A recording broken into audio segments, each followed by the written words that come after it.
How the devil are you guys? This is Robidon and this is No Man's Sky Leaks and Greeks.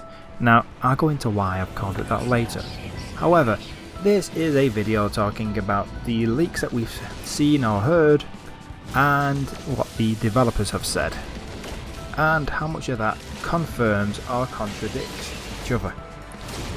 So I've split this into 3 sections. I shall make this video all about the planets. So let's put it this way, I've got about 15 points. They may meld into each other, I'm not going to do them one by one. So, all planets have got life according to one of the leakers, even the ones that come up saying there's no flora and fauna. Now that may be a glitch for them because other leakers have found completely void of life planets. Nothing there, just dead rocks in space. So, all planets have life on them. 10% of the surface, 90% empty. Theory from one of the leakers. Looks like it may be false, and Hello Games' version of you're going to only find life on so many planets and some of them are going to be completely empty may be true. We don't know until we get our hands on it in mass. Now, apparently, deep water exploration is quite slow and methodical and you can use your jetpack to get out. However, sea creatures in shallow water can occasionally get stuck in the landscape when they spawn.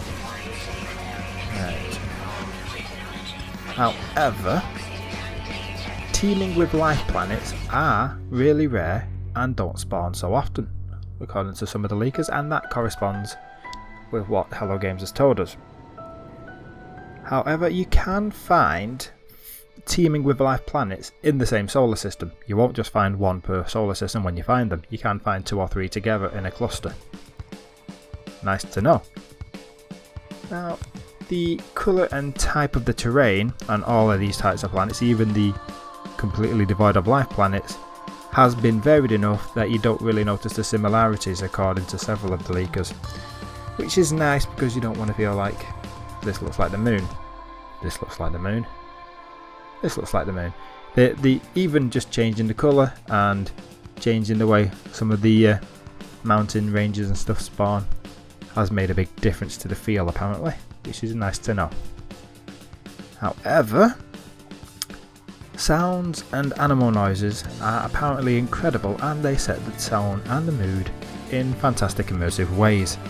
And not many of the leakers have gone into details on that because apparently it's worth experiencing for yourself. Of course, if you want to experience it, I'm sure you can go off and find the people streaming it. So, where are we up to?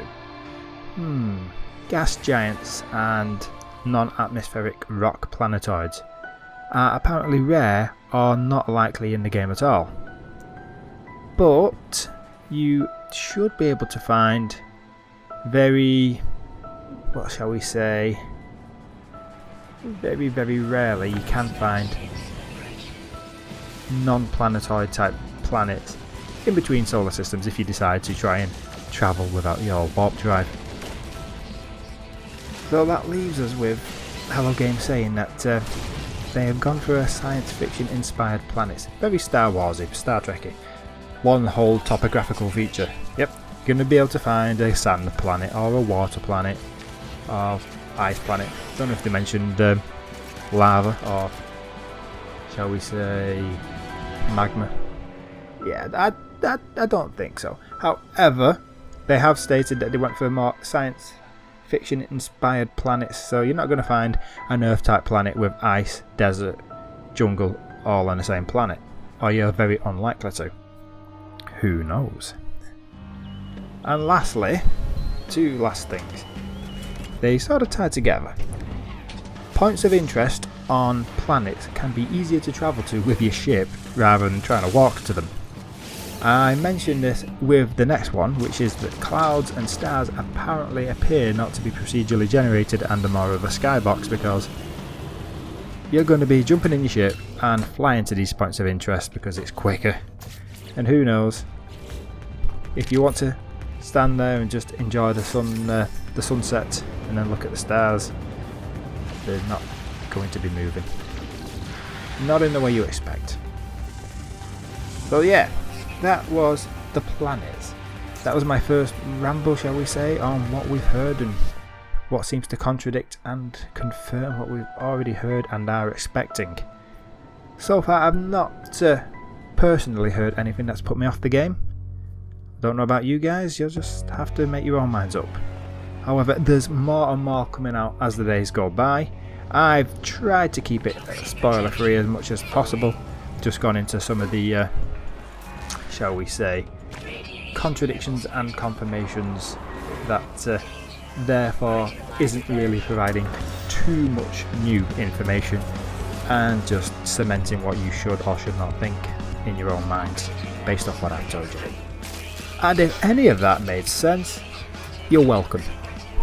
So until next time, until episode 2, which is about space, and I do feel like saying the final frontier after that, you'll have to come back and see that. So until then, this is Robbie Don, Robbie gone.